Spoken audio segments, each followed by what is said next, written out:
You know, I'm a twit. I've just done all this story, which I'm going to do again, without a microphone, so there's nothing there for you to listen to. Now then, this is a story that I wrote, and it's in It's a Rum Life book 3. It's from the early 1980s. It's all true, like everything else that I write and tell you about. It's all happened.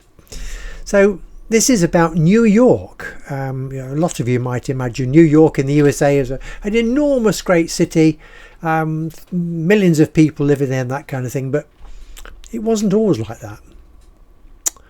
So this is a fascinating story from sometime in the early 1980s. We were still living at Ivy House, New Bolingbroke, and we still had some horse-drawn vehicles and horses about.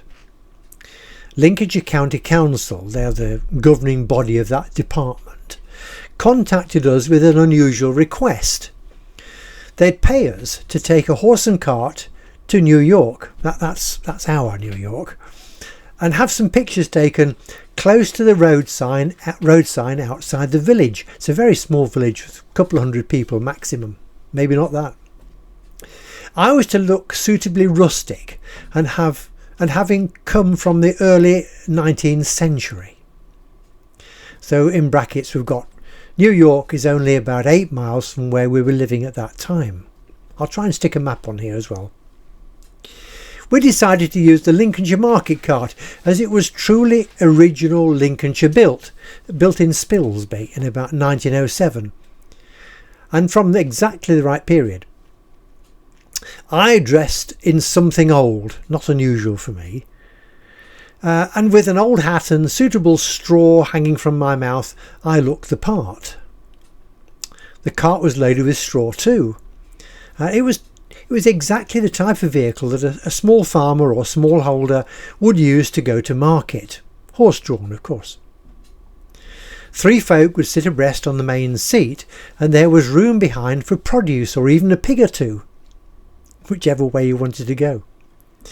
The reason for all this was never very clear at the time, and we did hear that in the contrast to this photograph of me, a Yorkshireman in fact, posing as a rustic Lincolnshire personage, the contrasting photo was that of the Manhattan skyline in New York, USA. A very different view indeed. I was never quite sure why at the time, but it could have been something to do with the Pilgrim Fathers. Historical dates were never my strong point. The Pilgrim Fathers actually went through Little New York on their journey from North Lincolnshire down to Boston when they were looking of escape from religious persecution.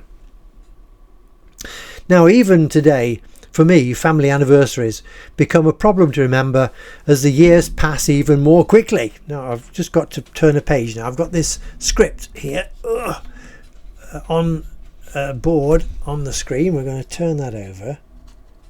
Take a page away, and here's the last bit of the story. You see, for the benefit of readers and listeners in other parts of the world, the huge city of the USA, known throughout the world as New York, is actually the second place of that name.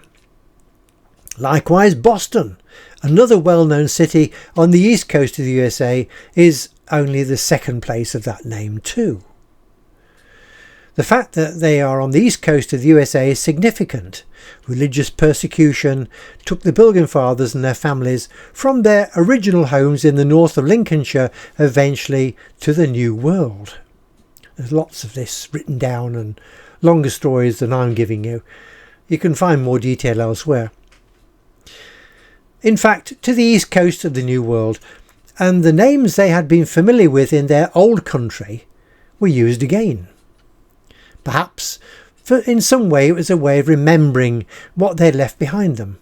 You see, New York and Boston and many other towns and cities in the east of the USA owe their names to the people who first established those new centres of habitation in that truly new world. There we are. That's the end of that. I hope you enjoyed that little story. Let's take this thing down. Now, if you did enjoy it, perhaps you'd give us a like and on YouTube, and maybe even think about subscribing to the channel. It helps us to grow the channel. It's good, you know, it's good all round, so it doesn't cost anything. If you do that, it's a great help. And then at the end here, I'm going to stick on the link to our website, where you can find lots of other stories. I haven't actually been doing much writing recently because I've been concentrating on these films. I do enjoy doing this. I hope you enjoy watching them. But most of the writing you'll find on, what's it called? Buzzsprout. There's a link to Buzzsprout. It's audio stories, and you can download them and put them on your phone or anything else you listen to. They're normally 20 minutes, half an hour maximum. Entertaining stories, funny stories, all true, nothing made up. So have a look at those, and they're all, you can find the links on this website. And then there's all these videos, of course, and then there's also the books. You can download complete books, including picture storybooks, books suitable for children. There's even 2 children's storybooks. You can download those. So there we are. I hope you've enjoyed with us today, and we've enjoyed making this. And until the next time, cheerio.